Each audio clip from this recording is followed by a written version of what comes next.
अस्सलाम वालेकुम। सुनो राउंडअप के साथ मैं हूं अजीम राना। नाजरीन, कहने को तो मुल्क में जमहूरी हुकूमत कायम है, दावे तो इस्तेहकाम और तरक्की के लिए किए जा रहे हैं, मगर ज़मीनी हक़ायक़ का नक्शा कुछ और ही कहानी बयान कर रहा है। आज का पाकिस्तान एक ऐसे दोराहे पर खड़ा है जहां इक़्तिदार की रसाकशी, अमन व अमान का जनाजा और आइनी तरमीम के नाम पर जोड़ तोड़ अरूज पर है, जबकि गरीब आवाम के बुनियादी मसाइल सरद खाने की नज़र हो चुके हैं। विफाकी हुकूमत को इस वक्त अपने ही इत्तेहादियों की जानिब से सख्त दबाव का सामना करना पड़ रहा है। MQM के रहनुमा डॉक्टर फारूक सत्तार ने हुकूमत को आखिरी वार्निंग देते हुए ये वाजे किया है कि अगर लापता साथियों की बाजियाबी, सिंध की गवर्नरशिप और कराची के तरक्याती पैकेज जैसे मुतालबात तस्लीम नहीं किए गए तो उनके 22 अराकीन कौमी असम्बली ऑपोजिशन बेंचेस पर जाकर बैठ जाएंगे। और दूसरी तरफ हम ये देख रहे हैं कि सिंध में पीपल्स पार्टी के सीनियर वजीर शर्जील इनाम मेमन वो ये कह रहे हैं कि ये सियासी ब्लैकमेलिंग है और MQM को उन्होंने आईना दिखा दिया कि वो अवामी एतमाद खो चुकी है और अब विफाक का सहारा लेकर शॉर्टकट ढूंढ रही है। मगर दिलचस्प बात अब यहाँ पर यह है कि जहाँ एक तरफ MQM नाला है, वहीं खुद पीपल्स पार्टी भी कई मामलात पर विफाक के खिलाफ खुलकर बोलती नजर आ रही है। सीनियर सहाफ़ी और तज्जियाकार सुहेल वड़ाइच ने अपने हालिया कॉलम में खतरे की घंटी बजाई।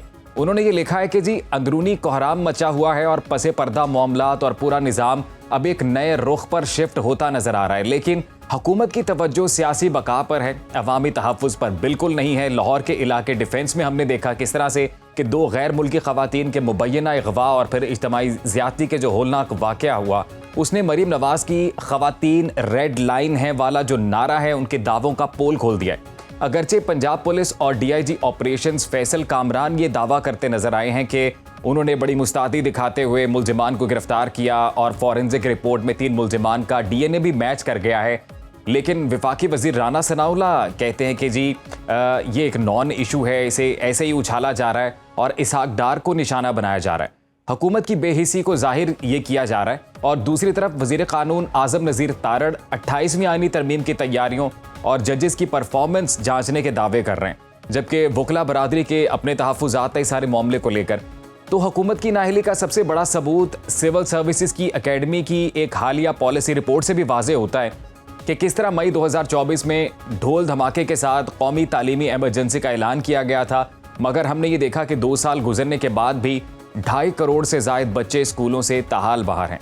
नाकिस गवर्नेंस, करप्शन और फंड्स की अदम दस्तयाबी के बायस सिर्फ अकेले पंजाब की जब हम बात करते हैं तो 96 लाख से ज़ायद बच्चों के साथ तालीमी महरूमी का शिकार ये सबसे बड़ा सूबा है जो सबसे बड़ा बोझ उठाए हुए है। तो ये है वो गुड गवर्नेंस जिसका राग अलापा जाता है, बड़ा अहम सवाल है। और अब इसी हवाले से बात करेंगे बदलती हुई सियासी बिसात की भी, क्योंकि गिलगित बल्तिस्तान के इंतखाबी नताइज ने जहां बहुत से इशारे हमें ये दिए, वहीं आज़ाद कश्मीर के इंतखाबात भी अब सर पर हैं और आज़ाद कश्मीर में ना सिर्फ सिक्योरिटी के संगीन खदशात मौजूद है, बल्कि सियासी मैदान में भी ज़बरदस्त हमें सफ़बंदी होती नज़र आ रही है।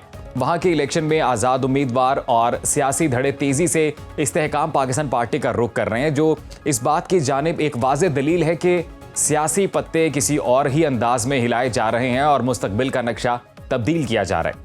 तो क्या ये हुकूमत अपने इत्तेहादियों को संभाल पाएगी? आज़ाद कश्मीर के इंतखाबात में ये नई सफ़बंदी क्या किसी नए निज़ाम का पेश खैमा है? और दूसरा वही जो हमने जिक्र किया केस का कि गैर मुल्की ख़वातीन का जो केस है वो एक टेस्ट केस भी साबित होगा। इन मौज़ूआत पर बात करेंगे। हमारे मेहमान हमारे साथ सीनियर सहाफ़ी और तज्जियाकार मज़हर अब्बास साहब मौजूद हैं। बहुत शुक्रिया मज़हर अब्बास साहब आपके वक्त का। सर, सबसे पहले तो ये बात करेंगे कि MQM ने एक बार फिर विफाक को अब आखिरी वार्निंग दी है। दूसरी तरफ हम ये देख रहे हैं कि शर्जील मेमन इसे सियासी ब्लैकमेलिंग कह रहे हैं। आप खुद दहाइयों से कराची की सियासत को देख रहे हैं, क्या कहेंगे कि क्या MQM वाकई अब की बार हुकूमत से अलग होने का कोई खतरा मोल ले सकती है, या ये सिर्फ अपने गिरते हुए सियासी ग्राफ को बचाने के लिए मजीद रियायतें लेने का कोई रिवायती पैंतरा है? देखिए, MQM इस पोजीशन में तो नहीं है कि वो वफाकी हुकूमत को छोड़कर बाहर आ जाए अनटिल अनलेस कोई बड़ी तब्दीली मुल्क में रूनमाना होने वाली हो, जो कि मुझे नहीं लगता फिलहाल।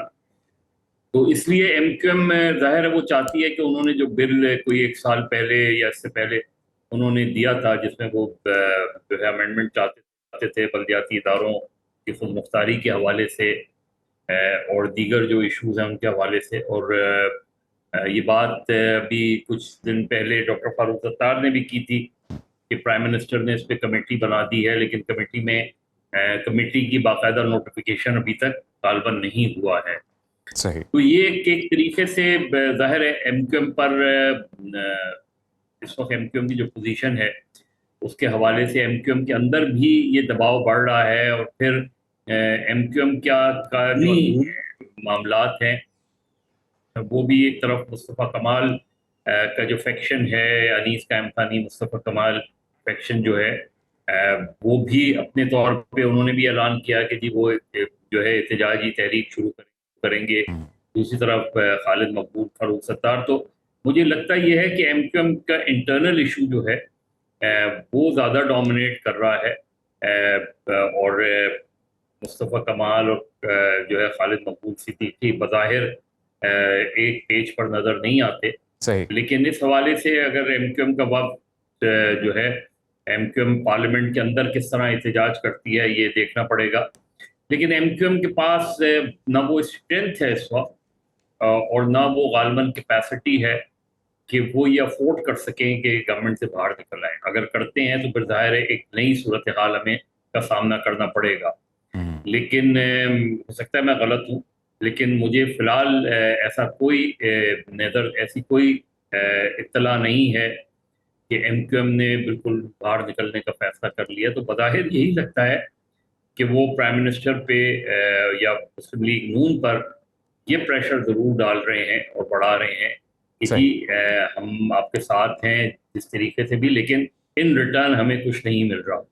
हम्म, कुछ नहीं मिल रहा से मुताल्लिक वो सबसे ज़्यादा स्ट्रेस उसी अमेंडमेंट पर करते हैं कि जो कि अभी तक उस तरीके से पार्लियामेंट में नहीं प्लेस हुई, और एक बात फिर टल जाती है कि कंसेंसस बनाया जाए। हालांकि मुस्लिम लीग नून और अगर एमक्यूएम एक तरीके से मुश्तरका तौर पे कोशिश करते अब तक तो शायद हो भी जाता, लेकिन एक बड़ी रुकावट पीपल्स पार्टी है, सही। क्योंकि जो एमक्यूएम जिस तरह की तरमीम लाना चाह रही है उस पर पीपल्स पार्टी और एमक्यूएम के अपने अंदर बहुत ज़्यादा इख्तलाफात हैं उस हवाले से। तो अब ये देखना ये है कि इसके नतीजे में मुस्लिम लीग नून क्या जवाब देती है। ज़ाहिर है मुस्लिम लीग नून के नज़दीक इस वक्त उनके स्ट्रॉन्गेस्ट जो इत्तेहादी हैं वो पीपल्स पार्टी है। बिल्कुल तो मज़हर साहब, क्या अभी मुस्लिम आपने लीग ये जो नून बात या की है कि ये अभी मुस्लिम लीग नून के नज़दीक उनके सबसे बड़े इत्तेहादी पीपल्स पार्टी हैं, तो पीपल्स पार्टी के किरदार को आप कहाँ देख रहे हैं? एक तरफ तो हुकूमत की सबसे बड़ी इत्तेहादी जमात है ही वो, आईनी ओहदे भी लिए हुए हैं, लेकिन दूसरी तरफ हम ये देख रहे हैं कि कई मामलात पर वो खुलकर तनकीद भी कर रहे हैं। मिसाल के तौर पर सुहेल बड़ाई साहब ने जो कॉलम लिखा उसमें उन्होंने ये इशारा दिया कि अंदरूनी कोहराम मचा हुआ है। तो क्या कोई पसे पर्दा आपके पास कोई ऐसी इत्तलात हैं कि क्या पीपीपी खुद को विफाक की नाकामियों के मलबे से अलग करने के लिए कोई नया रुख तलाश कर रही है? देखिए मुस्लिम लीग नून हर हर जगह जो है इंटरनली जो है पार्टीज के अंदर सूरत हाल काफ़ी गंभीर है। यानी मुस्लिम लीग नून अपनी जगह मौजूद है, लेकिन पंजाब हुकूमत और मुस्लिम लीग नून दो मुख्तलिफ चीज़ें नज़र आती हैं हमें। यानी पंजाब हुकूमत मरीम नवाज साहिबा जो काम कर रही हैं वो ट्रांसलेट नहीं हो रहा मुस्लिम लीग नून की सियासत में। मुस्लिम लीग नून हमें एक्टिव नज़र नहीं आती, पंजाब हुकूमत नज़र आती है। तो अब ऐसे में लोकल बॉडीज इलेक्शन में जब जाएंगे तो मुस्लिम लीग नून किस तरीके से एक्टिव होगी। गालिबन मुस्लिम लीग नून के लोगों से भी जब बात होती है तो वो यही कहते हैं कि मरीम नवाज साहिबा ये समझती हैं कि पहले हम कुछ डिलीवरेंस करेंगे तो फिर पार्टी जो है ना उस चीज़ को आगे लेके चल सकती है। वो पर मुस्लिम लीग की अपनी, जहाँ तक मुस्लिम लीग नून और पीपल्स पार्टी का मामला है वो भी एक गिलगित बल्तिस्तान की पॉलिटिक्स अपनी जगह अभी जी, हमने देखा कि पीपल्स पार्टी और जो इस्तेकाम पाकिस्तान जी, जी, जी। वो है उनके दरमियान एक गिलगित बल्तिस्तान में अलीम खान साहब ने अभी उधर जो गिलगित बल्तिस्तान में आज भी हमने देखा जो हल्फ बर्दारी हुई, तो उनके दरमियान और पीपल्स पार्टी के दरमियान एक इत्तेहाद बना है। और नज़र ये आता है कि शायद मुस्लिम लीग नून अपोजिशन में बैठेगी, ये नज़र क्या आता है यकीनी हुँ। तौर पे। ये बिल्कुल अब सबसे मगर अहम अब्बास इस साहब, वक्त जो है जी, वो जी। है आज़ाद कश्मीर। बिल्कुल, मैं ये बात करने वाला था, आज़ाद हाँ, कश्मीर है वो डेफ़िनेटली आगे चल के इस हवाले से भी बात करेंगे। अभी मैं आपसे ये जानना चाह रहा था, अभी जो मुमकिन है एक रिफ्ट हमें नज़र आ रही है, सो कॉल्ड रिफ्ट कह लें कि पाकिस्तान पीपल्स पार्टी और एमक्यूएम की जानिब से जो एक रिफ्ट सामने नज़र आती है, तो क्या ये किसी माइनस शहबाज शरीफ फार्मूला या क़ब्ल अज़ वक़्त इंतख़ाबात की तरफ बढ़ने का कोई इब्तिदाइया हो सकता है? आप देख रहे हैं कोई नई स्क्रिप्ट लिखती हुई? लेकिन मुझे नहीं नजर आता, उसकी एक बड़ी सिंपल सी वजह है। और सिंपल सी वजह यह है कि जाहिर है इस वक्त जो इस्टेब्लिशमेंट है, बज़ाहिर बादी नज़र में उनका कोई कतई तौर पे ऐसे कोई इशारे नहीं मिल रहे जिसकी वजह से ये पूरा सिस्टम डिरेल हो जाए। कि सिस्टम डिरेल होने की सूरत में जो है वो एक मरतबा फिर इन सारी जमातों की जो सबसे बड़ी अपोजिशन है वो तो पाकिस्तान तहरीक इंसाफ है। और पाकिस्तान तहरीक इंसाफ वो के पाकिस्तान तहरीक इंसाफ के अंदर भी बहुत से मामलात हैं, लेकिन इस सब के बावजूद उनका जो वोट बैंक है वो अभी तक इंटैक्ट नजर आता है, जी। अनटिल अनलेस कोई इलेक्शन, बड़े इलेक्शन हों और उसमें उसमें हम कोई शिफ्ट देखें। तो इस वक्त ये जरूर है कि पीपल्स पार्टी अपनी बारगेनिंग पोजीशन बढ़ा रही है, एमक्यूएम अपनी बारगेनिंग पोजीशन बढ़ा रही है, और मुस्लिम लीग नून जो है वो बड़ी हद तक डिपेंडेंट इस वक्त है इस हाइब्रिड सिस्टम के ऊपर। और वो समझते हैं कि इस वक्त ना वो कोई बहुत बड़ी बारगेन करने जा रहे हैं। ज़ाहिर है पीपल्स पार्टी से उनकी बड़ी बारगेन क्या हो सकती है। जी। गिलगित बल्तिस्तान पीपल्स पार्टी को मिल गया है, उन्होंने इलेक्शन जीत लिए हैं, उनका चीफ मिनिस्टर आ गया है। आज़ाद कश्मीर में के इलेक्शंस कैसे होते हैं, ज़ाहिर है वहाँ एक जो अवामी एक्शन कमेटी है उसका इशू अपनी जगह है, वो इलेक्शन तो नहीं लड़ रहे, लेकिन उन्होंने उनका बहरहाल मेरा ख्याल है आज़ाद कश्मीर में वोट ज़रूर होगा, बड़ी तादाद में होगा। वो वोट किसको देंगे ये भी इम्पोर्टेंट है, लेकिन नज़र ये आता है कि उन मुस्लिम लीग नून के मुकाबले में वो पीपल्स पार्टी को प्रेफर करेंगे। बिल्कुल। ऐसे में क्या मुस्लिम लीग नून आज़ाद कश्मीर भी लूज कर जाएगी? मुझे लगता नहीं है। मुझे लगता यही है कि जो हमारे यहाँ ज़ाहिर है पॉलिसी मेकर्स हैं वो शायद पीपल्स पार्टी को आज़ाद कश्मीर ना देना चाहें, और नहीं चाहें कि पीपल्स पार्टी वहाँ गवर्नमेंट बनाए। लेकिन मज़हर अब्बास साहब, क्या फिर हम लोग वहाँ पर इस्तेहकाम पाकिस्तान पार्टी को देख रहे हैं, क्योंकि जो मुख्तलिफ सियासी धड़े हैं अचानक से उनका झुकाव उस तरफ हो रहा है अभी? नहीं, ये देखिए ये सारी चीज़ें हो रही हैं। मुझे एक बड़ी ज़ाहिर है बहुत सी चीज़ें, बहुत से लोग इस पर तज्जिया भी कर रहे हैं कि अगले चंद महीने में जो है सिस्टम डिरेल हो सकता है, कोई बड़ी तब्दीलियाँ आ सकती हैं।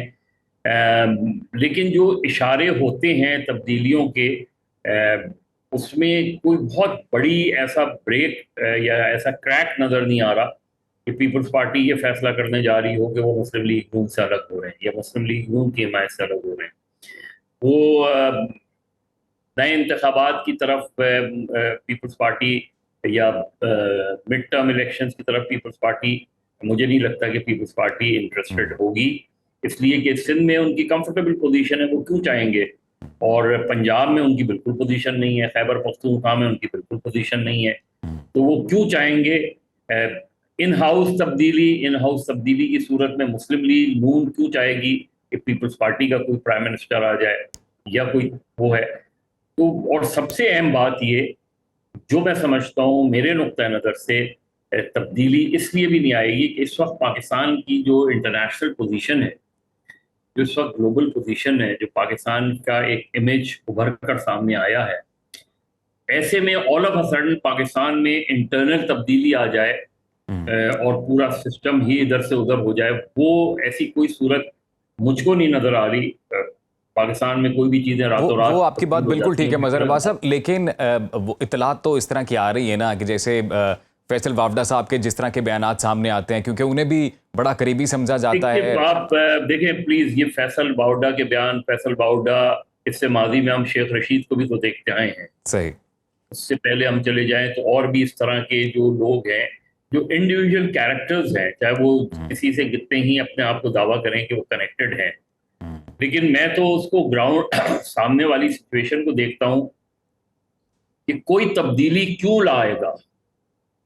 पहला सवाल तो ये ना कि या तो ये हो कि जी हाँ तहरीक इंसाफ में यकायक जान पड़ गई हो, तहरीक इंसाफ जो है वो सियासी हलकों में जो चहमगोइयाँ हो रही है ना, वो अक्सर ये बात की जाती है कि जो एक तवक्को की जा रही थी मौजूदा सेटअप से या बिलखसूस PMLN से, वो एक इकनॉमिक रिकवरी थी मुल्क की ऑल टुगेदर, और कहा जा रहा है कि ना कोई मईशत में उस तरह से बेहतरी नज़र आ रही है और ना कोई इटसेल्फ PMLN की पॉपुलैरिटी इतनी नज़र आ रही है। ये बातें की देखिए, जाती ये हैं। हम ये तजज़िये करते रहें, तो क्या जो तब्दीली आ रही है उससे ये कोई इंडिकेटर मिल सकती है? मेरी नज़र में तो एक सामने मैं सिचुएशन जो देख रहा हूँ, मैं तो उसको सामने रखते हुए, इकोनॉमिक सिचुएशन आपकी मोर और लेस ऐसी रहेगी, चाहे आप पीएमएलएन को हटा के किसी पीपल्स पार्टी वाले को ले आए या पीपल्स पार्टी वाले को हटा के किसी तीसरे को ले आए। क्योंकि आपके यहाँ जब पॉलिटिकल स्टेबिलिटी नहीं होगी तो इकोनॉमिक स्टेबिलिटी कैसे आएगी? और सही। कल कला आप अगले अगले 2-3 महीने में यहाँ एकदम एक तब्दीली ले आते हैं, तो फिर हम बैक टू स्क्वायर वन पे आ जाएंगे। तो इसलिए इसलिए जो भी सूरत हाल है, उसमें जहाँ पाकिस्तान का एक इमेज जो है, मैं फिर भी यही बात कहूँगा कि जो इंटरनेशनल इमेज बढ़ा है, वो एकदम सिचुएशन जो है, या तो पूरा सिस्टम ही लिपट जाए हम्म।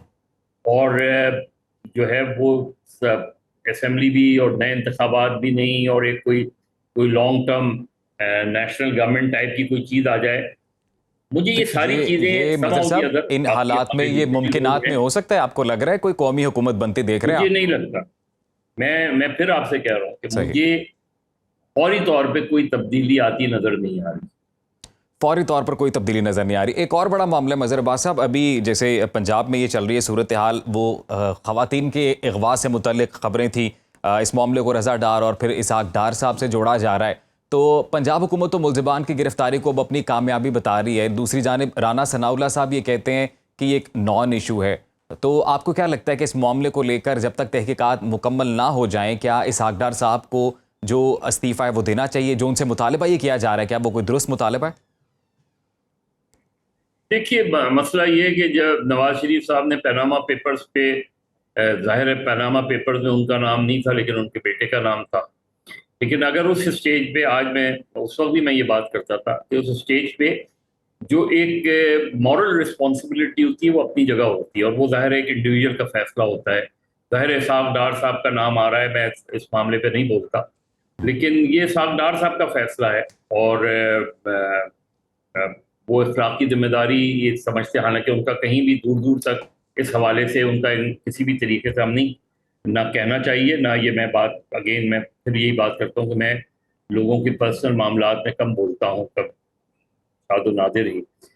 पनामा पेपर्स का भी यही मामला था। अगर नवाज शरीफ साहब, और ये उस जमाने में ये बात हुई भी थी कि नवाज शरीफ साहब को पार्लियामेंट में जाना चाहिए था कि सुप्रीम कोर्ट में जाना चाहिए था, उस वक्त भी मैं ये बात करता था, आज भी ये बात करता हूँ कि अगर नवाज शरीफ साहब पार्लियामेंट में जाके इखलाकी जिम्मेदारी कबूल करते हुए इस्तीफा दे देते, तो मेरा ख्याल है मुस्लिम लीग नून को मुस्लिम लीग नून बहुत बड़े नुकसान से बच जाती उस सही। उसमें।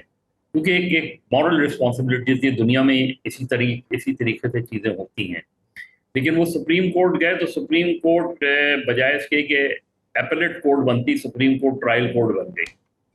हमने आज तक नहीं देखा कि सुप्रीम कोर्ट ने कोई जीआईटी बनाई, वो जीआईटी ने जिस तरीके से जो भी हुआ वो उससे वो सूरत हाल। तो सही। अगर उस वक्त नवाज शरीफ साहब फैसला करते तो मेरा ख्याल है ज़्यादा साइड फैसला होता उनका और ठीक। मुस्लिम लीग नून को फायदा होता। आज बहुत। जी जी ये जी। बातें इसहाक डार के अगर के ऊपर ये बातें आ रही हैं, जी। इल्ज़ाम आ रहा है, यानी इल्ज़ाम इस लिहाज से आ रहा है कि जी उनका रिश्तेदार, उनकी रिश्तेदारी है उधर। लेकिन ये प्योरली प्योरली उनका अपनी पोजीशन है। जाहिर है उनसे कोई बात करेगा वो ये कहेंगे, वो एक तो पल तो उस पर कॉमेंट नहीं करेंगे, या वो ये कहेंगे कि ये मेरा ज़ाती वो है, इसका पार्टी या हुकूमत से कोई ताल्लुक नहीं है, और वो बात अपनी हम्म। जगह ठीक है।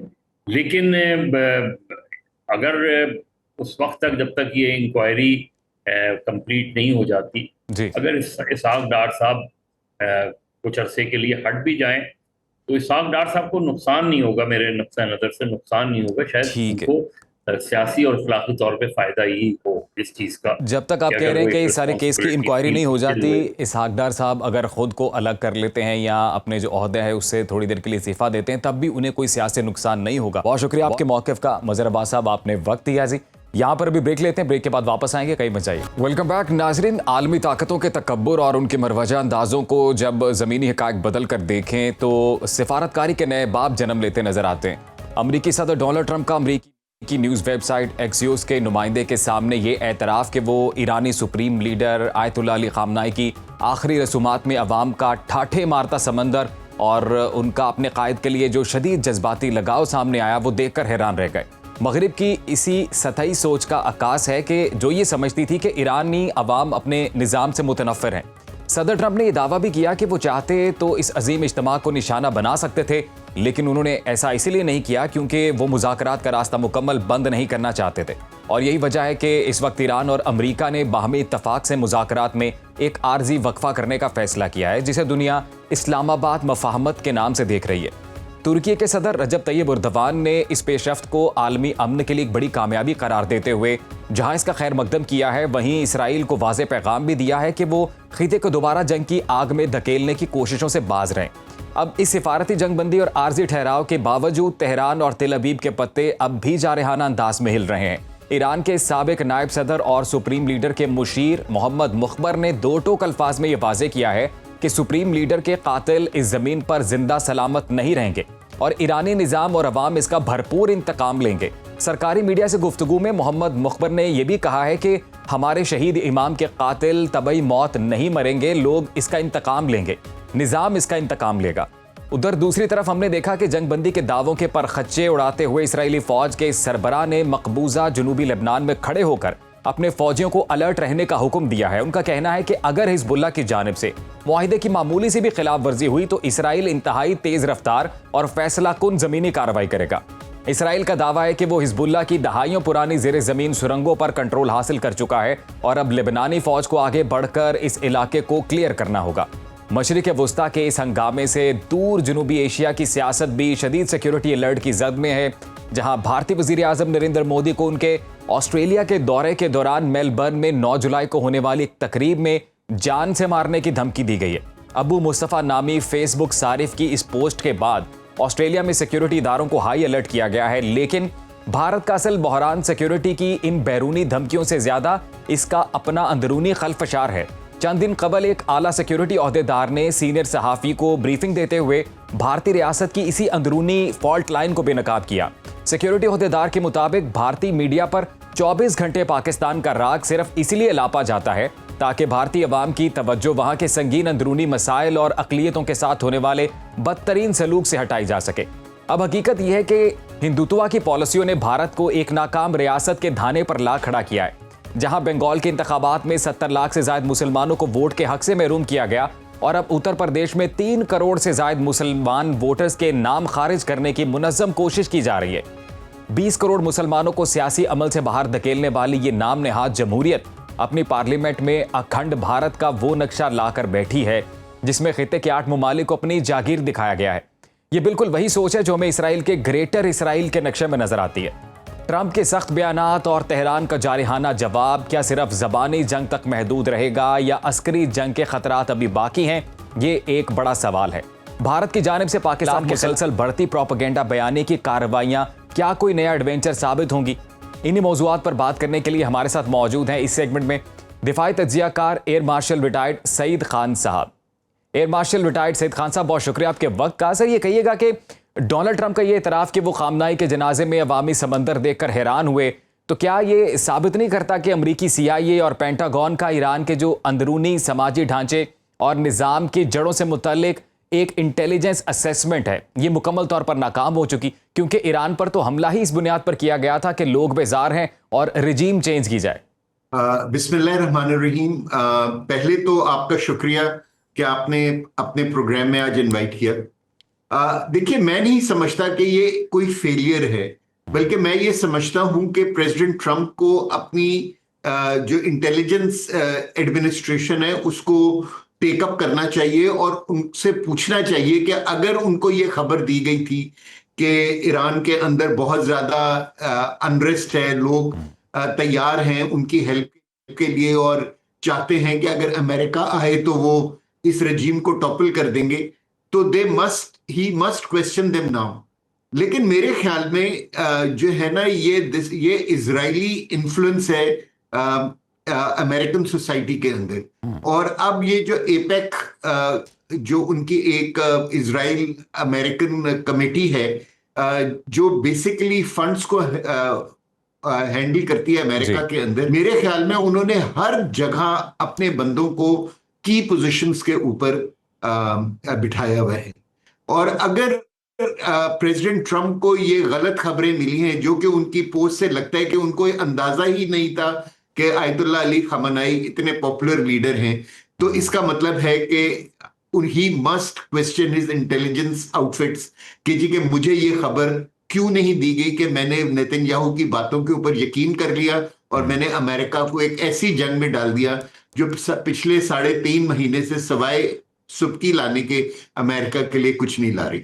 बिल्कुल। और सही साहब, अभी जैसे आखिरी रसूमात उनकी जारी हैं आयतुल्लाह खamenei की, ट्रंप ने इस मौके पर यह बयान दिया कि वो चाहते तो जनाजे के इज्तिमा को निशाना बना सकते थे, लेकिन चूंकि मुज़ाकरात के लिए फरीक बाकी रखने की भी ज़रूरत है तो इसलिए उन्होंने ऐसा नहीं किया। तो एक एयरफोर्स कमांडर की हैसियत से मैं ये जानना चाहता हूँ कि आप इस बयान को कैसे देखते हैं? क्या पेंटागन इतने बड़े अवामी इज्तिमा पर हमले के बाद जो सूरत हाल पैदा होती, जो एक रीजनल काइनेटिक बैकलैश आता, उसको संभालने के पोजीशन में था या सिर्फ एक धमकी लगाई गई थी? मेरे ख्याल में जो है ना, ये this shows the immaturity of the person who is holding the office of the president of United states. देखिए, हम अपनी नॉर्मल जिंदगी में भी जब किसी के यहाँ कोई गमी का मौका होता है तो हम अवॉइड करते हैं अपने कॉन्फ्लिक्ट को उन दिनों के अंदर उसके साथ करने में, और हम कोशिश करते हैं कि हमारे किसी अमल से उसका जो गम मनाने का जो तरीके हैं उनके ऊपर असर ना पड़े। जी। फर्स्ट ऑफ ऑल, मेरा ख्याल है इस स्टेटमेंट से ईरानी अवाम को बहुत दुख पहुंचा होगा। और अगर आपने देखा हो कि पहले दिन में और तीसरे दिन में बहुत ज्यादा फर्क है। पहले दिन जो है आपको एंटी इजराइल और एंटी अमेरिकन स्लोगन्स बहुत कम नजर आ रहे थे, और जो लाल झंडे थे वो भी बहुत कम थे। लेकिन अगर आप आज तेहरान की सड़कों पर देखते तो जो सवाए लाल झंडों के और कुछ नजर नहीं आ रहा था। और हम सबको पता है कि लाल झंडों की क्या सिग्निफिकेंस है एक ईरानी या शिया कल्चर के अंदर, जिसका मतलब है कि इंतकाम। बिल्कुल। सो इस तरह की स्टेटमेंट्स जो हैं वो बजाय टेम्पर कूल डाउन करने के, वो टेम्पर्स को और बढ़ाती हैं, और जो एक पीस रेजोल्यूशन हो रहा होता है या कॉन्फ्लिक्ट रेजोल्यूशन हो रहा होता है उसको वो और दूर कर देती हैं। सो मैं इसको प्रेसिडेंट ट्रंप की तरफ से एक बहुत इमेच्योर स्टेटमेंट समझता हूं। अगर वो ये ना देते तो ज्यादा बेहतर था। दूसरी बात यह है कि मेरे ख्याल में, आपने एज एन एयरफोर्स कमांडर पूछा, तो मेरे ख्याल में कि अमेरिकन पायलट्स के अंदर इतनी डिग्निटी और ऑनर होगा कि अगर उनसे कहा जाए कि आप सिविलियन टारगेट्स को और सिविलियंस को हिट करें जो कि नॉन कॉम्बैटेंट्स हैं, तो बहुत सारे पायलट्स उनके रिफ्यूज कर देते, और फिर वो भी तो सईद खान साहब, बहुत बड़ा झटका। उन्होंने तो छोटी बच्चियों के स्कूल को नहीं छोड़ा, जिसे बाद में वो कहते हैं कोई टेक्निकल मिस्टेक है या व्हाटएवर, जो भी उसकी रीजन देते हैं। अभी आपने बोला कि एक इमेच्योर बयान था जो अमेरिकी सदर डोनाल्ड ट्रंप ने दिया, लेकिन उसके बरक्स एक और अहम बयान ईरानियन अथॉरिटी ने दिया। और खामनेई साहब का जनाजा हमने देखा कि एक जज्बाती मंजर था, लेकिन उसी दौरान ईरान के जो साबिक नायब सदर हैं मोहम्मद मुखबर, वो ये कहते हैं कि जो कातिल हैं वो तबई मौत नहीं मरेंगे और निज़ाम बदलेगा। क्या ये इस बात का इशारा है कि ईरान अब बाकायदा कन्वेंशनल वॉरफेयर की बजाय खुफिया इंटेलिजेंस ऑपरेशंस या कोई हाई प्रोफाइल टारगेटिंग वाले मामलात की जानिब बढ़ सकता है? ये डिपेंड करता है कि उनको इंटरनली इस टॉपिक के ऊपर कितना प्रेशर ये जो प्रेजेंट रिजीम है उनको देखने को मिलता है। अगर तो ईरानी अवाम जो है वो बिल्कुल बिफर गए और उन्होंने अपनी गवर्नमेंट से ये एक्सपेक्ट करना शुरू कर दिया कि वो ये बदला हर हालत में लेंगे, तो फिर उनके पास कोई चॉइस नहीं रह जाएगी, वो डेफिनेटली इस तरह की हरकतें करेंगे। और देखिए, इंटेलिजेंस आउटफिट्स बेशक छोटी कंट्री हो या बड़ी कंट्री हो, हर एक के पास इतनी कैपेबिलिटी होती है कि वो अपने मुल्क से बाहर कोई भी डिस्टेबलाइजेशन क्रिएट कर सकते हैं। So it will much depend के इंटरनली ईरानियन गवर्नमेंट को कितना प्रेशर बर्दाश्त करना पड़े। लेकिन मेरे ख्याल में जो है ना, ऑलरेडी इजराइल जो है ना वो इस इलाके में अपनी हैसियत खोता चला जा रहा है। जो उसने जब हम 28 फरवरी को जब अटैक हुआ था, तो अगर आपको याद हो हम बात करते थे ग्रेटर इजराइल प्लान का, अब्राहम अकॉर्ड जी, का और इन एग्जैक्टली। सारी चीजों का। लेकिन मेरे ख्याल में आज 3.5 महीने के बाद हम ये बड़े कॉन्फिडेंटली कह सकते हैं कि इन द नियर फ्यूचर को मैं आज से 2 साल तक कहता हूं कि ना देर अब इजरायली एक्सपेंशनिस्ट प्लान्स के ऊपर भी एक कदम लगेगी, और इजराइल जो है अपना वो इन्फ्लुएंस गल्फ में और मिडिल ईस्ट में नहीं इस्तेमाल कर सकेगा जो कि क्या कहते हैं वो पहले करता था। सही और है। अगर हमारे मुसलमान लीडर्स को अगर थोड़ी सी यानी कि वो इकट्ठे हो जाते हैं और एक यहाँ एक रीजनल पुलिसिंग का या एक रीजनल डिफेंस सेटअप बना देते हैं, तो मेरे ख्याल में इजराइल को हैंडल करना फ्यूचर में बहुत आसान होगा। बिल्कुल और सही। यही एक वे फॉरवर्ड है मुसलमानों के लिए इस रीजन में। ये सईद खान साहब आपने बड़ी इंपॉर्टेंट बात की है, क्योंकि इसराइल ने एक बड़ा फसादी का किरदार हमेशा से अपनाया हुआ है। अभी जैसे आप बात कर रहे हैं कि जो उनका अब्राहम अकॉर्ड का जो मामला है वो इतना मौसर शायद ना रहे, लेकिन उसके लिए जो मिडिल ईस्टर्न कंट्रीज हैं या मुस्लिम ममालिक हैं उनको भी कोई हल निकालना पड़ेगा। तो क्या ये फिर रूस या चाइना की छतरी तले कोई नॉन एग्रेशन पैक्ट की सूरत में भी हो सकता है? जी, ऑलरेडी मेरा ख्याल है कि गल्फ जो है ना वो चेंज हो रहा है, और मुस्लिम कंट्रीज को दो चीजों का बहुत ज्यादा एहसास हो रहा है। एक तो ये कि अमेरिका आपको full proof security against Iran provide नहीं कर सकता, एग्जैक्टली। वन। नंबर टू ये जो है कि इजराइल जो है वो इस इलाके में आपका दोस्त कभी नहीं बन सकता। आपके इंटरेस्ट और उनके इंटरेस्ट क्लैश करते हैं, उनका एक्सपेंशनिस्ट डिजाइन है, वो आपके बॉर्डर्स को दोबारा डीमार्केट करना चाहते हैं जो 1945 में इधर गल्फ कंट्रीज के बॉर्डर्स बने थे। So Israel can never be your friend in this region. So ये दो चीजें क्लियर होगी। और अगर आप इस जनाजे को भी तो देखें, इस जनाजे ने भी जो गल्फ के अंदर डिवाइड हो रही है उसको बिल्कुल वाजे कर दिया है। 6 कंट्रीज हैं गल्फ के अंदर, उनमें से 3 कंट्रीज ने अपने रिप्रेजेंटेटिव्स भेजे, सऊदी अरेबिया, कतर और ओमान ने। हम बेशक कहते रहेंगे जी कि वो लो लेवल डेलीगेशन थे, लेकिन उन डेलीगेशंस का इस जनाजे पर मौजूद होना ही सबसे बड़ी बात और बहुत बड़ी सिग्निफिकेंस है उसकी। जो दूसरी 3 कंट्रीज हैं, यूएई, बहरीन और कुवैत, जी। देखिए अब उनके लोगों के ऊपर भी बहुत ज्यादा प्रेशर आएगा। बहरीन के अंदर तो वैसे ही जो शिया पॉपुलेशन है समथिंग लाइक 62%, ठीक है ना, तो उनके ऊपर बहुत ज्यादा प्रेशर आएगा। तीसरी चीज ये कि सऊदी अरेबिया ने ना ऑलरेडी ईरान के साथ अपनी टॉक्स शुरू कर दी हैं for a non aggression pact, जिसको पाकिस्तान, तुर्की और मिस्र भी बहुत सपोर्ट कर रहे हैं। और अगर ये non aggression pact between Saudi Arabia और ईरान हो जाता है, तो जो मुसलमानों के दरमियान जो डिवाइड है, जो शिया और सुन्नी सेक्टेरियन डिवाइड जिसको हम कहते हैं कि मुसलमानों के दरमियान है, उसको ओवरकम करने में ये पैक्ट बहुत काम देगा। आप एक दूसरे के बेशक दोस्त ना बने, लेकिन एटलीस्ट अपने कम्युनिकेशन चैनल्स को ओपन रख सकते हैं, एक दूसरे के साथ बातचीत कर सकते हैं। बिल्कुल आप सही कह रहे हैं सईद साहब, इस इलाके के अंदर आप मिलके बिजनेस कर सकें। हमास ने गजा में जो पॉलिटिकल विंग है उसको बंद कर दिया है और ऐलान कर दिया है उन्होंने हुकूमत खत्म करने का। उसकी जगह फलस्तीनी जो टेक्नोक्रेटिक कमेटी है अब वो ये इंतजाम संभालेगी। इस प्रोसेस को आप किस तरह से देखते हैं? देखिए, मैं क्योंकि उस इलाके में सफीर भी रह चुका हूं, तो मैं इस चीज को बहुत अच्छे तरीके से समझता हूं कि ये देखिए, ये ज्यादातर एक सिंबॉलिक मूव है। ये सिंबॉलिक मूव है उस पीस अकॉर्ड की वजह से जो अक्टूबर 2025 में अमेरिका ने और मिस्र ने मिलके करवाया था जी। अच्छा, उसके अंदर जो था ना, सिंस 2007 गाजा के ऊपर जो पॉलिटिकल रूल था वो हमास का था। और हमास का ये पॉलिटिकल रूल उन्होंने इसलिए नहीं कर रहे थे कि उन्होंने बाय फोर्स कोई इधर की गवर्नमेंट के ऊपर कब्जा किया था, बल्कि गाजा के अंदर उन्होंने एक इलेक्शंस के दौरान 2006 में जो हुआ था, उन्होंने मेजॉरिटी हासिल की थी और उन्होंने इस इलाके के अंदर अपनी पॉलिटिकल गवर्नमेंट पिछले 20 साल से वो चला रहे थे। लेकिन यही चीज जो थी वो इजराइल जो है उसने जो है क्या कहते हैं इसको गाजा के ऊपर कब्जा करने के लिए एक वजह बना। और उन्होंने कहा कि जी के आप जो है ना कि जब तक हमास गवर्नमेंट में होगी तो हम गाजा को खाली नहीं करेंगे।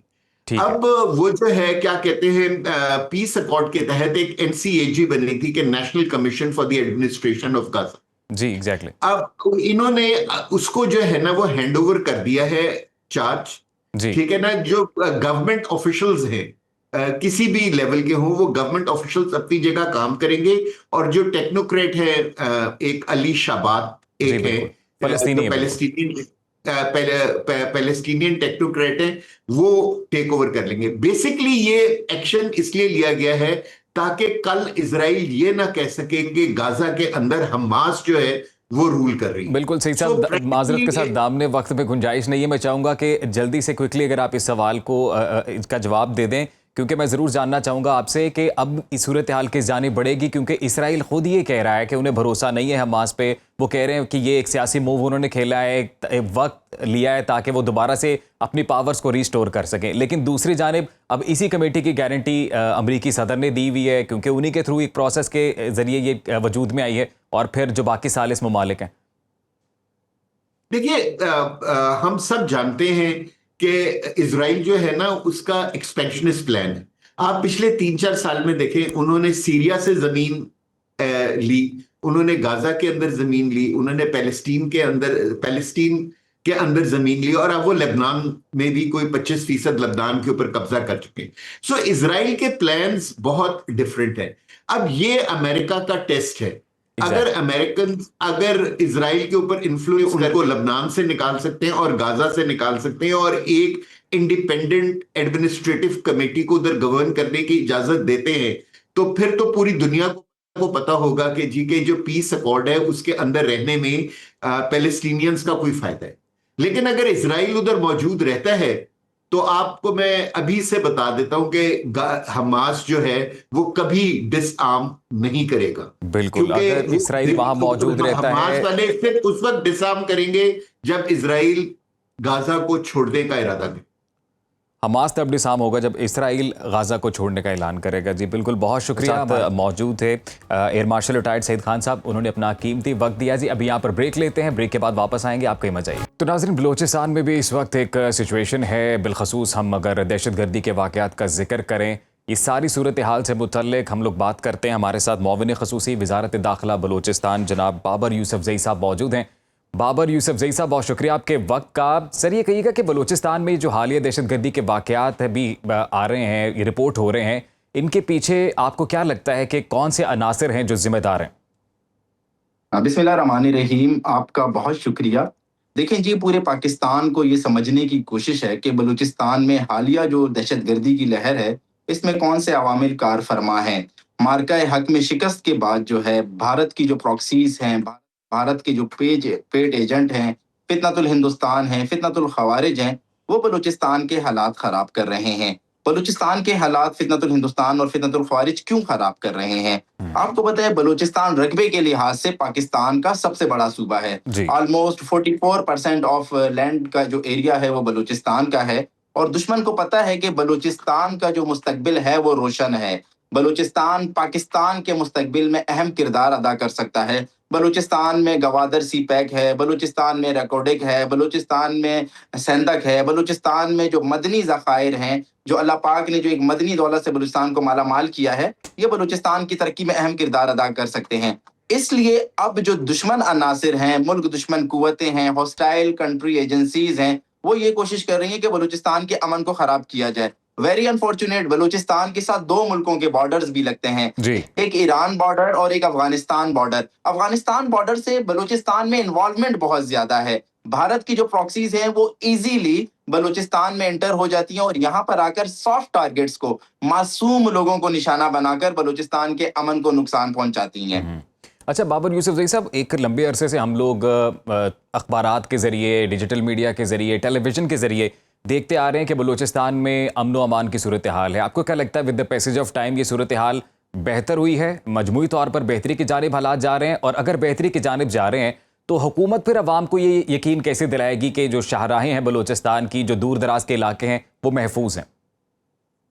देखिए, सबसे पहले तो मैं सिक्योरिटी फोर्सेस को खिराज तहसीन पेश करूंगा। सिक्योरिटी फोर्सेस को इसका क्रेडिट जाता है, हमारी अफवाज पाकिस्तान, एफसी को, पुलिस को, जिन्होंने अपनी जानों का नजराना देकर, अपनी जानों की कुर्बानियां देकर बलूचिस्तान के देरपा अमन को यकीनी बनाया है। हॉस्टाइल कंट्री एजेंसीज यहाँ पर इन्वॉल्व हैं, दुश्मन अनासिर यहाँ पर इन्वॉल्व हैं, लेकिन हम अमन की जानिब जा रहे हैं। हमारे अफवाज पाकिस्तान के जवान, हमारे एफसी के जवान रोजाना की बुनियाद पर कुर्बानियां दे रहे हैं, लेकिन आहिस्ता आहिस्ता हम जो ये भारतीय एजेंट हैं, फितनतुल हिंदुस्तान है, फितनतुल ख्वारिज है, इन्हें शिकस्त दे रहे हैं। हम अमन की जानिब गामजन है। ये अगर मैं कहूं कि हालात मुकम्मल कंट्रोल पे हैं, ये भी ज्यादती होगी। कुछ चैलेंजेस का हमें सामना है, लेकिन जिस तरीके से हमारी सिक्योरिटी फोर्सेस इन दुश्मन अनासिर का मुकाबला कर रही हैं, इनके साथ जिस तरह जवां मर्दी से इनके सामने जो है ना सीसा पिलाई हुई दीवार की तरह खड़ी हैं, इंशाल्लाह हालात बहुत जल्द बेहतर होंगे। जहां तक आपने बैनुल अक़वामी शाहराहों की या बलूचिस्तान के नेशनल हाईवेज की बात की है, जी बिल्कुल, बलूचिस्तान जैसे मैंने आपको पहले बताया कि रकबे के लिहाज से पाकिस्तान का सबसे बड़ा सूबा है, तो हमारी हाईवेज जो है उनका एरिया भी बहुत ज्यादा है। दुश्मन अनासिर क्या करते हैं कि ये बलूचिस्तान के कुछ हिस्सों पर वहां पर आ जाते हैं और वहां पर चंद मिनट के लिए हाईवेज को ब्लॉकेज करते हैं, हाईवेज को ब्लॉक करते हैं, और वहां पर जो माल बरादर गाड़ियां हैं या सॉफ्ट टारगेट जो हैं उन्हें निशाना बनाने की कोशिश करते हैं। लेकिन सही। हुकूमत की पूरी कोशिश है कि अवाम की जानो माल को हर सूरत बिल्कुल तहफ़्फ़ुज़ बाबर फराहम यूसुफ किया जई जाए, साहब, उनकी हुकूमत जानो की माल को भरपूर हर सूरत। कोशिश है, सिक्योरिटी फोर्सेस जो किरदार अदा कर रहे हैं अप्रिशिएट किया जा रहा है उसको बिल्कुल। ये बताइएगा, अभी आपने खुद बोला कि बलूचिस्तान में कुछ चैलेंजेस अभी भी दरपेश हैं। आपके नज़दीक हुकूमत बलूचिस्तान के लिए सबसे बड़ा चैलेंज कौन सा है और उसका सलूशन क्या है? देखिए, सबसे बड़ा जो हमारे लिए चैलेंज है वो मैं समझता हूँ कि इस वक्त जो इन्वॉल्वमेंट है अफगानिस्तान से और ईरान से, उसे रोकना है। फेडरल हुकूमत इसमें हमें बड़ा सपोर्ट करती है, बड़ा हमारा इसमें हमारे साथ ताउन करती है, हमारा साथ देती है। लेकिन ये जो इन्वॉल्वमेंट हो रही है अफगानिस्तान से, फितनतुल हिंदुस्तान की, फितनतुल ख्वारिज की, ये जितने टेररिस्ट ग्रुप हैं, जितने दहशतगर्दों के ग्रुप्स हैं, इनके जो कैंप्स हैं वो अफगानिस्तान में हैं। अफगानिस्तान इनके लिए सेफ हेवन है। ये वहां पर जाते हैं, पाकिस्तान में आकर कार्रवाई करते हैं, कार्रवाई करके वापस अफगानिस्तान चले जाते हैं। तो हम ये समझते हैं कि इस वक्त हमें जो सबसे बड़ा चैलेंज है वो इस इन्वॉल्वमेंट को रोकना है। सूबाई हुकूमत, फेडरल गवर्नमेंट मिलकर इसके ऊपर कोशिश कर रही है। इंशाल्लाह हम बॉर्डर्स को सिक्योर करेंगे, हम पूरे बलूचिस्तान को सिक्योर करेंगे। जिस दिन इन्वॉल्वमेंट रुक गई, मैं आपको बड़े वसूख से, यकीन से और जिम्मेदार शख्सी हैसियत से कह रहा हूँ कि बलूचिस्तान में जो दहशत गर्दी है वो बिल्कुल खत्म हो जाएगी। अंदरूनी दुश्मन के साथ साथ हमें बैरूनी दुश्मन का भी सामना है। अंदरूनी दुश्मन से हम निमट लेंगे, लेकिन ये जो इन्वॉल्वमेंट के जरिए, दरअंदाजी के जरिए जो बाहर से दुश्मन आता है, इसे रोकना बहुत जरूरी अभी है। बाबर ये यूसुफ जई चैलेंज साहब, हमें दरपेश आपने है। बॉर्डर्स का इंशाल्लाह। जिक्र किया कि उन बॉर्डर्स को सेफ बनाना है और बड़ी हद तक बनाया जा भी चुका है। इन बॉर्डर्स के लिए तो सिक्योरिटी के इदारे मौजूद हैं, हमारे जवान दिन रात वहां पर तैनात हैं। एक ज़हनी बॉर्डर भी है सर, लेकिन उस बॉर्डर को बार बार ब्रीच किया जा रहा है। मैं यंग जनरेशन की बात करूं बलूचिस्तान के, और उनके बॉर्डर्स को ब्रीच किया जाता है थ्रू सोशल मीडिया। वहां पर जिस तरह से जो दहशतगर्द तंजीमें हैं वो जिस तरह बयानियां बनाती हैं, ये तेज़ी से फैलता नजर आता है। इसका मुकाबला करने के लिए कि क्या प्लानिंग है हुकूमत की, क्या मैकेनिज्म है आपके पास? देखिए, हम यूथ को अवेयर कर रहे हैं, यूथ को एम्पावर कर रहे हैं, यूथ को मेरिट पे नौकरियां दे रहे हैं, उनके लिए यूथ एंगेजमेंट प्रोग्राम्स लेकर आ रहे हैं। हमें सबसे बड़ा जो मसला इस वक्त है वो नैरेटिव की डोमेन में ही दरपेश है। इनके पीछे जो मुल्क दुश्मन कुव्वतें हैं, ये इस तरह की जो कल अदम तंजीमें हैं, दहशतगर्द ग्रुप हैं, इनके पीछे बहुत बड़ी नैरेटिव की डोमेन में एक तो इन्वेस्टमेंट है। दूसरा, आपको पता है हमारा दुश्मन जो है वो फिल्में बनाने का माहिर है। उन्होंने ये सारी चीजें स्क्रिप्ट की हुई हैं और स्क्रिप्ट कर कर उन्होंने बलूचिस्तान के लिए इन चीजों को प्लान करके इम्प्लीमेंट किया हुआ है। दुश्मन फेक नैरेटिव बनाता है, कभी वो एहसास महरूमी का बयानिया बनाता है, कभी मिसिंग पर्सन्स का बयानिया बनाता है, कभी साइल और वसाइल का बयानिया बनाता है, और इस बयानिए के जरिए वो यूथ जो है, हमारी जो यूथ जनरेशन है, 65% ऑफ बलूचिस्तान की जो पॉपुलेशन है उसमें यूथ का शेयर है। एक सर्वे के मुताबिक 65% बलूचिस्तान की आबादी में 65% जो है वो नौजवान शामिल हैं। उनको अट्रैक्ट करता है, उनकी जहन साजी करता है और उनको इस तरफ रागिब करता है कि वो रियासत के खिलाफ जो है जहर उगलें। हम नैरेटिव डोमेन में काम कर रहे हैं। हमारे चीफ मिनिस्टर बलूचिस्तान सरफराज बुगटी जो है वो खुद सोशल मीडिया पर बहुत एक्टिव हैं। सोशल मीडिया पे स्पेस पर वो जो है ना वो शिरकत करते रहते हैं, यूथ के साथ इंगेजमेंट करते हैं, यूथ प्रोग्राम्स रखे जा रहे हैं। हमारी कोशिश है कि इनके जो एक झूठा नैरेटिव है उसे काउंटर किया जाए। बिल्कुल बलूचिस्तान बाबर की यूसुफ आवाम जई को साहब, सच बताया। काउंटर नैरेटिव को काउंटर करने के लिए ऑब्वियसली अभी हुकूमत बलूचिस्तान भी एक नैरेटिव बना रही है, उसकी तरतीब दे रही है, जैसे आपने खुद अभी जिक्र किया।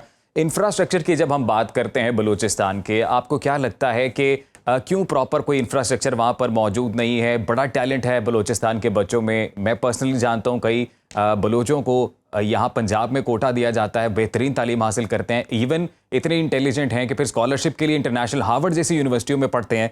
लेकिन बलोचिस्तान में इटसेल्फ वो वाला निज़ाम जो तालीम का है वो क्यों मौजूद नहीं है उस तरह से? नहीं, देखिए, हम पूरी अपनी कोशिश कर रहे हैं। बिल्कुल, बलूचिस्तान रकबे के लिहाज से तो पाकिस्तान का सबसे बड़ा सूबा है, लेकिन आबादी के लिहाज से सबसे छोटा सूबा है। सबसे अगर अगर पूरे पाकिस्तान के आप दीगर सूबों को देखें, सबसे जो कम आबादी है, विल्डरनेस के हिसाब से बलूचिस्तान की आबादी सबसे ज़्यादा कम है। तो हम कोशिश कर रहे हैं कि अपनी यूथ को एंगेज करें। हम स्कॉलरशिप्स प्रोग्राम लेकर आ रहे हैं। 30,000 बच्चों को हम जो है ना साल में आला तालीम के लिए, टेक्निकल एजुकेशन के लिए गल्फ कंट्रीज और दीगर यूरोपियन कंट्रीज हम भेज रहे हैं। हार्वर्ड हम भेज रहे हैं। हमने स्कॉलरशिप प्रोग्राम लेकर आए हैं। जो बच्चा मास्टर्स करना चाहता है, जो बच्चा एमफिल और पीएचडी करना चाहता है, उसे गवर्नमेंट ऑफ बलूचिस्तान अपने खर्चे पर स्पॉन्सर करके दुनिया के किसी भी मुल्क में फ्री ऑफ कॉस्ट एजुकेशन के लिए भेजती है। जहां तक बात है इंफ्रास्ट्रक्चर की, देखें, बलूचिस्तान इतना बड़ा सूबा है। 1947 में जब बलूचिस्तान पाकिस्तान का हिस्सा बना, उस टाइम बलूचिस्तान में जो सड़कों का जाल था वो सिर्फ 200 किलोमीटर पर था। आज 2026 में बलूचिस्तान में 22,000 किलोमीटर पर जो है ना, आप जिसे बोले, सड़कों का जाल बिछाया जा चुका है। गवर्नमेंट की कोशिश है कि इंफ्रास्ट्रक्चर को मजबूत किया जाए। लेकिन देखिए, ये जो फितनतुल हिंदुस्तान है, ये जो कल अदम तंजीमें हैं, ये जो दहशतगर्द तंजीमें हैं, ये नहीं चाहती बलूचिस्तान में डेवलपमेंट आए। ये नहीं चाहते बलूचिस्तान तरक्की याफ्ता हो। ये क्या करते हैं, कहीं पर अगर डेवलपमेंट हो रही होती है, वहां पर जाकर मशीनरी को आग लगा देते हैं। बच्चों के स्कूलों को, जहां पर बच्चे तालीम हासिल करने के लिए जाते हैं, उन्हें जो है ना बम धमाकों से उड़ा देते हैं। हॉस्पिटल्स को उड़ा देते हैं। एम्बुलेंसेस को जो है ना ये छीन कर ले जाते हैं और अपनी दहशतगर्दाना कार्रवाइयों के लिए इस्तेमाल करते हैं। Government of Balochistan, federal of Pakistan बहुत कोशिश कर रही है। फेडरेशन ऑफ पाकिस्तान की कोशिश है कि बलूचिस्तान का जो एहसास महरूमी है उसे खत्म किया जाए। वैसे मैं समझता हूँ कोई एहसास महरूमी नहीं है। ये एक बयानिया बनाया जाता है। 1971 से बलूचिस्तान जब से सूबा बना है, देखिए, बलूचिस्तान के जितने भी चीफ एग्जीक्यूटिव आए हैं, जितने भी चीफ मिनिस्टर्स आए हैं, उनका ताल्लुक बलूचिस्तान से ही है। तो बलूचिस्तान को डेवलपमेंट तो हमने देनी है और हम कोशिश कर रहे हैं कि बलूचिस्तान को डेवलपमेंट दी जाए। लेकिन दुश्मन ने एक ऐसा बयानिया बनाया हुआ है और उस बयानिए को काउंटर करने के लिए हमें आप लोगों की भी जरूरत होगी। हमें अपने पंजाब के मीडिया तो अपना किरदार भरपूर तरीके से बाबर यूसुफजई साहब अदा कर रहा है। आपको क्या लगता है, अभी अगर हम माजी के साथ कंपेयर करें तो बलूचिस्तान की सूरत हाल आपको बेहतर होती हुई नजर आ रही है, या जिस तरह के चैलेंजेस हमें माजी में थे वही अभी भी दरपेश हैं?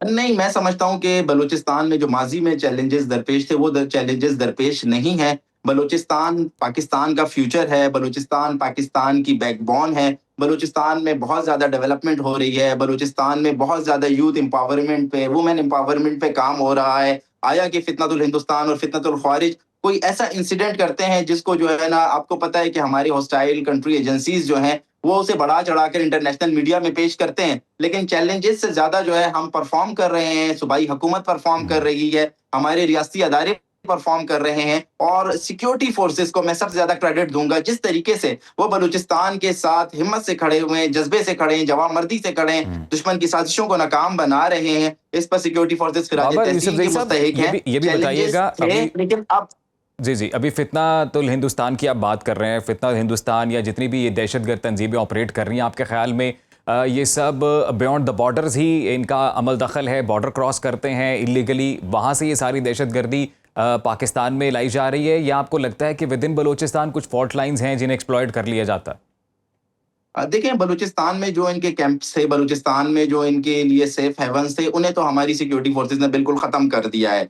इन्हें ज्यादातर जो सपोर्ट मिल रही है, इनके लिए जो सेफ हेवन है वो अफगानिस्तान है। अफगानिस्तान के साथ हमारा बहुत लंबा बॉर्डर लगता है। इनके कैंप्स जो हैं, इनकी जो लीडरशिप है, जिन्हें बिलियंस ऑफ डॉलर्स दिए गए हैं कि वो जाकर बलूचिस्तान के हालात खराब करें, वो सारे अफगानिस्तान में बैठे हुए हैं। तो बियॉन्ड द बॉर्डर हमें बहुत सख्त इश्यूज हैं। हमें यहाँ पर बहुत सख्त ग्रीवेंसेस भी हैं। हमारी हुकूमत ऑपरेशन गज़ब लिल हक भी कर रही है, और गाए बगाए हम इंटरनेशनल कम्युनिटी को, अपने दोस्त ममालिक को इस हवाले से आगाह करते रहते हैं। मैं आपको सबूत के साथ बात करके बताऊंगा। कुलभूषण यादव जो भारतीय फौज के हाजिर सर्विस थे, जब उन्हें गिरफ्तार किया गया, पकड़ा गया, तो उन्होंने इस बात का खुद एतराफी बयान किया है कि उन्हें पैसे देकर, बिलियंस ऑफ डॉलर्स देकर पाकिस्तान भेजा गया था, और वो पाकिस्तान में आकर बलूचिस्तान के हालात खराब करना चाहते थे। उन्हें टास्क ये दिया गया था कि उन्होंने बलूचिस्तान में खून रेजी करनी है, दहशतगर्दी करनी है, बम धमाके करवाने हैं। ये तो इस चीज को हम जो है ना इंटरनेशनल कम्युनिटी के सामने रखते हैं। भारत के जो national security adviser Ajit Doval हैं, उनके बयानात ऑन रिकॉर्ड हैं कि वो तो बलूचिस्तान को स्पेशली मेंशन कर रहे होते हैं कि किस तरह से यहाँ पर बदअमनी फैलानी है। बाबर यूसुफजई साहब, ये कहिएगा कि आप बलूचिस्तान के अवाम और ख़ास तौर पर नौजवानों को इस सूरत हाल में क्या पैगाम देना चाहेंगे?